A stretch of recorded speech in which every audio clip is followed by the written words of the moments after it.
The Supreme Court dropped the hardest judgment of the decade on 15th February 2024. This has quickly made it to the top 10 Supreme Court constitutional moments must-watch epic compilations of all avid legal news enjoyers. And not just because they hyperlinked that bad boy. It goes where you click, bro. The TLDR of it is when there is a Lok Shahi, or Lok Satta if you will, or Janatantra as the cool kids say, who will govern is decided through an election. Or election jeeta jata hai by advertising in imaginative ways and campaigning to spread the word about who you are, what you want to do when you are elected, and why you're the right person to govern. And advertising campaign चलाने के लिए लगता है पैसा पैसा तासंगा पैसा मासंगा yeah पैसा. Money influences the selection of candidates by political parties because parties would prefer fielding candidates who would be able to self-finance their campaign without relying on the party for finance. Supreme Court said that. Well, based on this research paper, but it shows the whole thing is that ki bhaiya sabse bada rupaiya.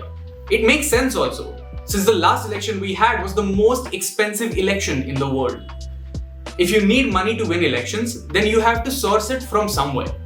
And no one has more reason to have money than corporations because वो profit के लिए बनाया है public. So awkwardly enough, the people which is you and I are in power on paper.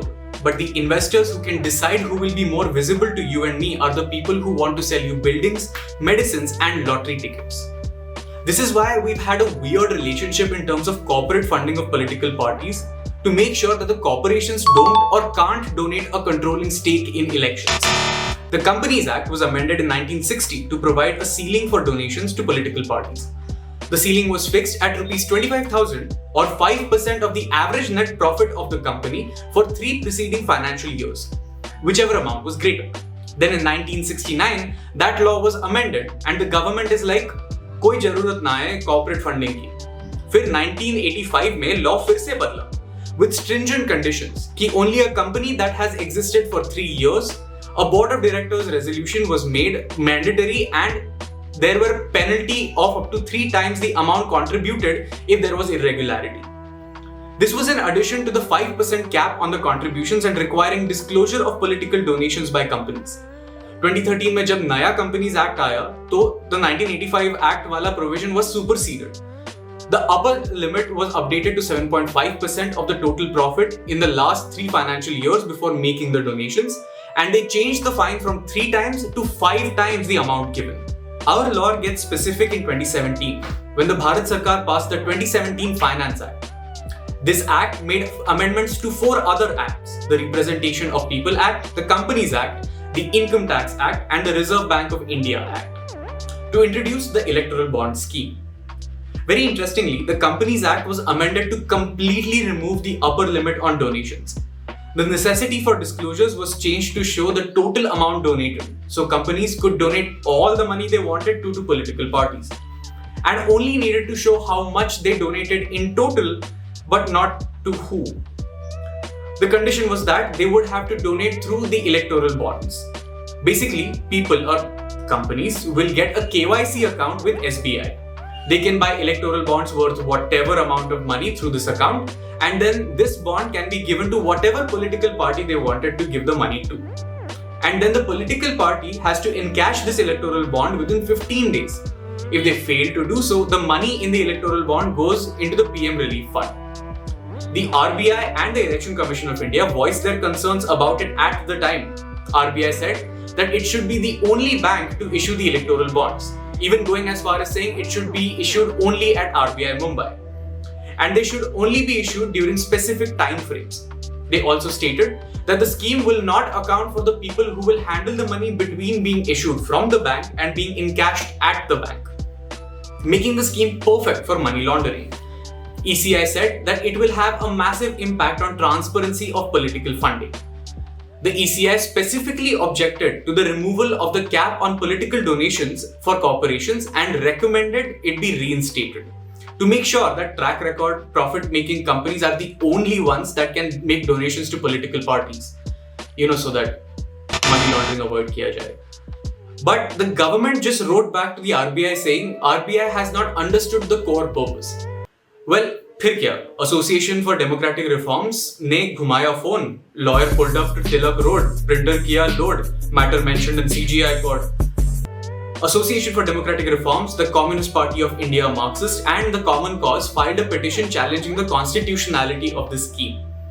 And on the 15th of February, a 5-judge constitution bench pronounced their judgment in the matter, holding that the right to transparency under Article 19(1)(a) of the voter has been violated, and that the huge political contributions made by corporations should not be allowed to conceal the reason for financial contributions made by another section of the population, like students, daily wage workers, teachers, or artists. Because there's only two reasons for political donation: expression of support or quid pro quo.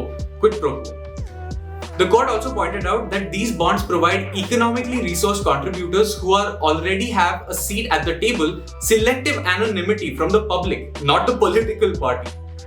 Quid pro quo बोले तो very simple English में you scratch my back and I will scratch yours.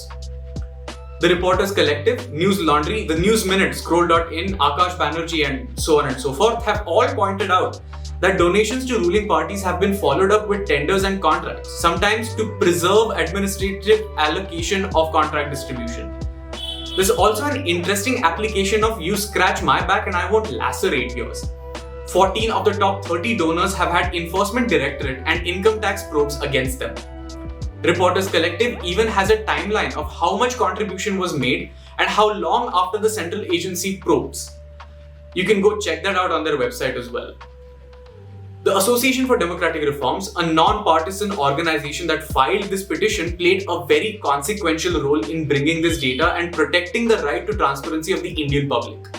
ADR filed the petition to declare Electoral Bonds scheme as unconstitutional on 14th September 2017. This means it was a 6+ year long struggle to affirm the right to information of the citizens and has impacted the current discourse around transparency in political funding. However, in this delay of 6 years, the political parties amassed around rupees 16,500 crores. ADR needs your help in its initiative to strengthen democracy, to eradicate corruption, criminalization in the political process, and empower the voters through greater dissemination of information on the candidates and political parties. ADR is facing a severe resource crunch at this time. To sustain its efforts and ensure a sustainable future, ADR needs your support.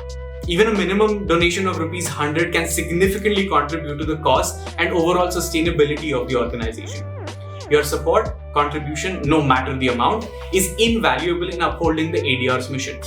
If nothing else, please share this video and let the people know that ADR needs their help. ADR has also associated with several NGOs, CSOs, citizen-led organizations across India under the banner of National Election Watch, which strives to reach maximum voters in every state of the country for their campaign Mera Vote Mera Desh. All of ADR's struggle in the Supreme Court and grassroots campaigns like Mera Vote Mera Desh are for a singular thing: informed voting for the Indian public. To help with this, ADR has developed myneta.info, open access websites which has data of more than 2 lakh candidates and their complete background details. To know more about candidates in your constituency for each phase of the upcoming general elections, please visit myneta.info. You can download the app for Android devices as well. Finally, this video was written, shot, performed and edited by me. Follow me on Instagram for more videos about the rights to free speech, privacy and transparency. Also, mera bhi buy me a coffee hai matlab, if you've been watching the content for a while and want to donate, like, please.